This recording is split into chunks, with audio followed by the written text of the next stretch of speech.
If you keep the flickering candle and the flame alive, you keep the memory of that person alive.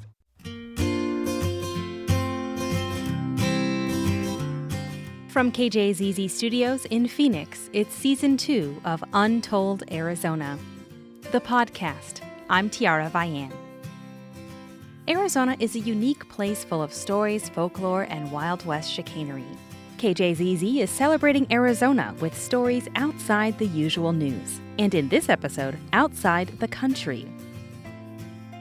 We head south to hear stories from KJZZ's Fronteras Desk reporters who live and work in Mexico.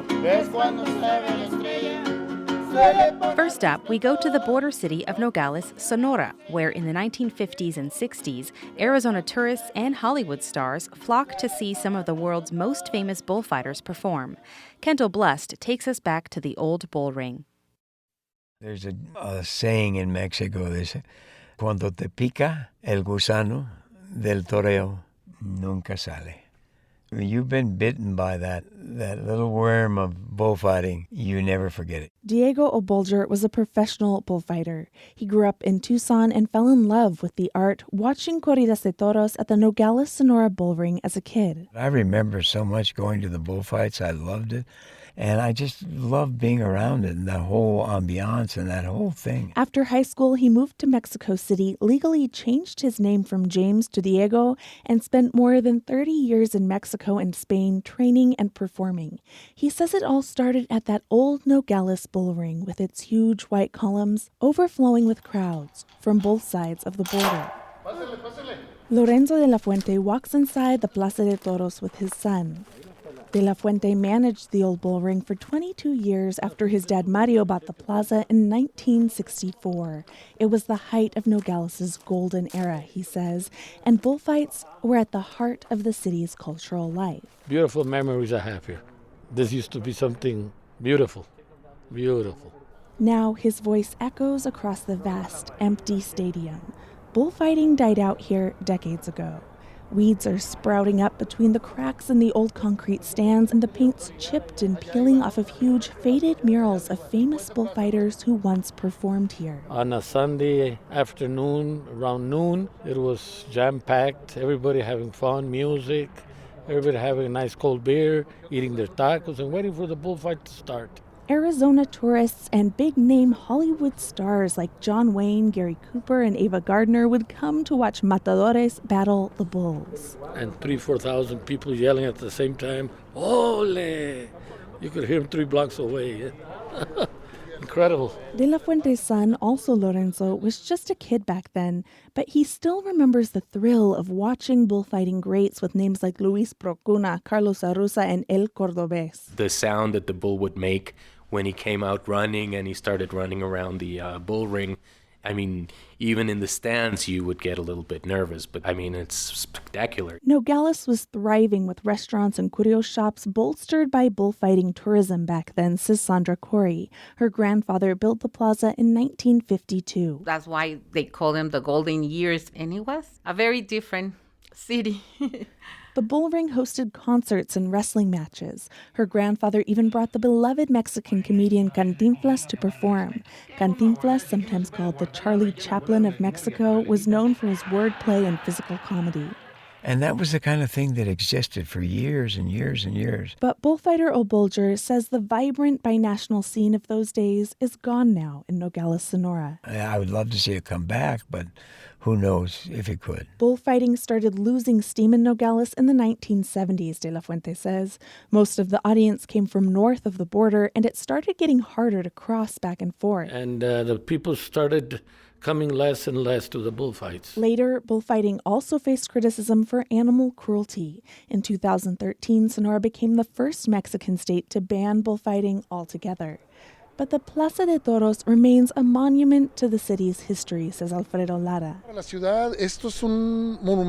Lara is taking the lead in bringing the bull ring back to life, not with bullfights, but with concerts, rodeos, and other shows. To do that, he's working with the city of Nogales, Sonora to promote the plaza as a landmark that can draw Arizonans back to Nogales. But for some aficionados, nothing can replace the spectacle of the Fiesta Brava. Kendall Blust, KJZZ News, Hermosillo, Mexico. You can see some very cool photos of the old ring and a video of another fighter, Silviano Tanori, recounting his glory days at untold.kjzz.org.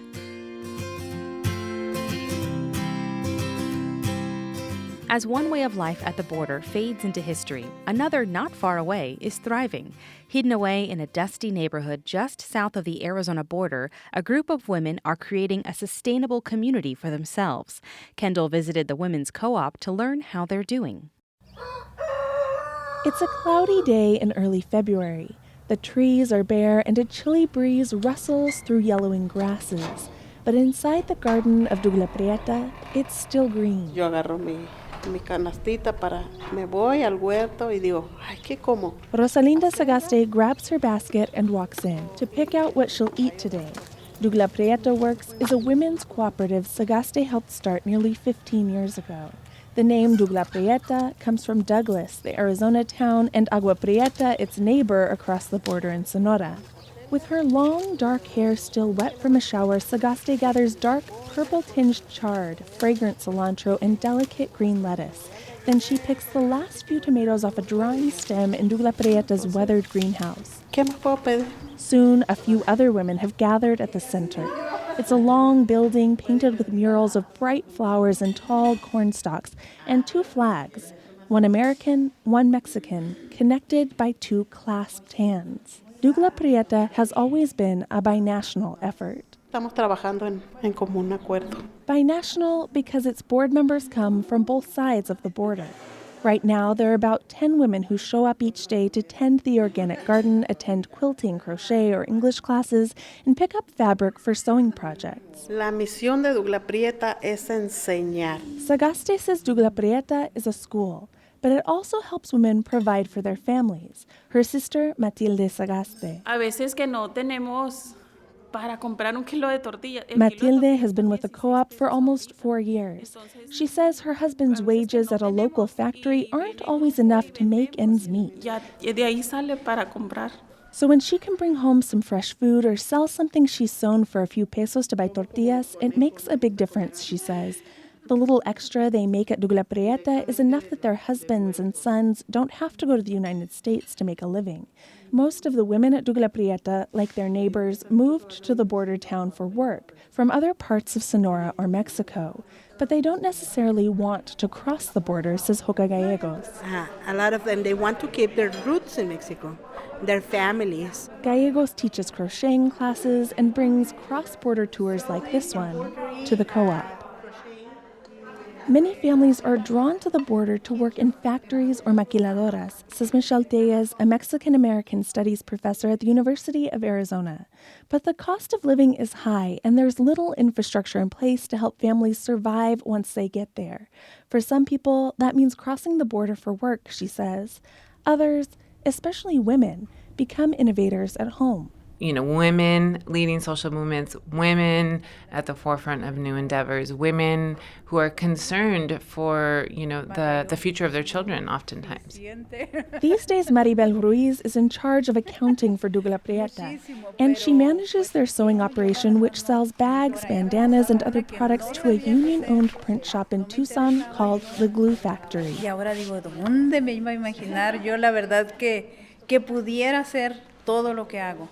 Me siento realizada en pocas palabras. It's a role she never would have imagined for herself 6 years ago. Back then, she says she didn't know what she was capable of. Now, she uses email and social media to connect across the border, and she keeps a tight ship, managing project deadlines, materials, and funds. Sagaste says she loves seeing how Dougla Prieta changes people's lives. The women around her, she says, are her greatest source of pride. Kendall Blust, KJZZ News, Hermosillo, Mexico. You can learn about the women of Dougla Prieta through photos and video at untold.kjzz.org.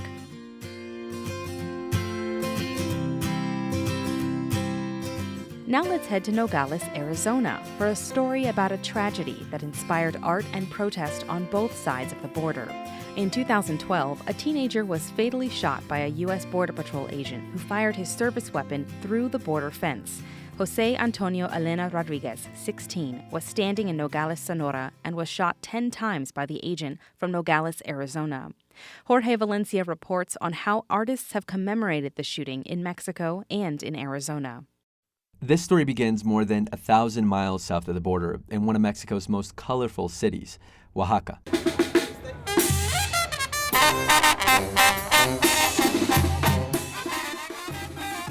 This band playing and marching down the street is a common sight here.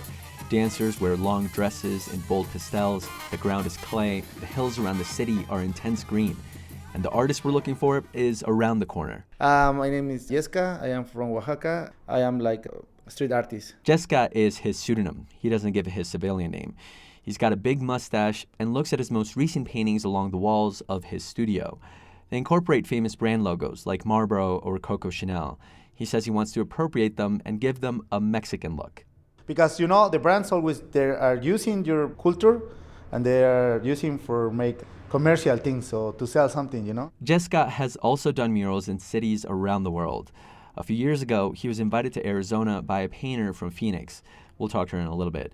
And when he was in Arizona is when he first heard about Jose Antonio Elena Rodriguez. Yeah, Jose Antonio is the name of the kid. Jose Antonio was a 16-year-old in Nogales, Sonora, and he was shot 10 times through the border fence by a Border Patrol agent on the Arizona side. The agent was not convicted on either second-degree murder or involuntary manslaughter before prosecutors abandoned the case. What Jessica did was that he made a mural on the wall next to where Jose Antonio was shot.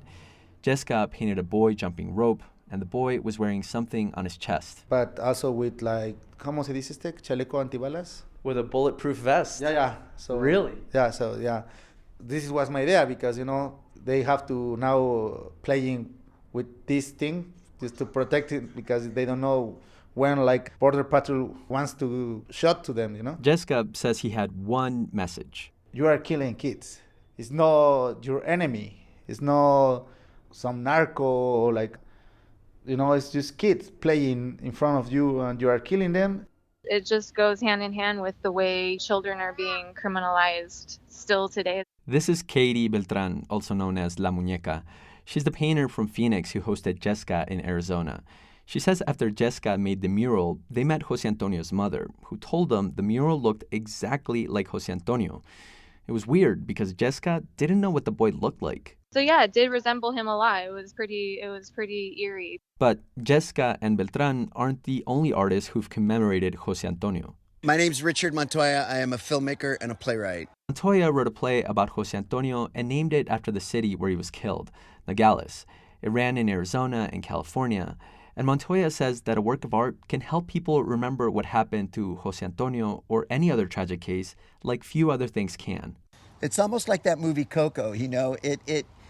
If you keep the flickering candle and the flame alive, you keep the memory of that person alive. Jessica's mural has been painted over, and Montoya's play is no longer in theaters.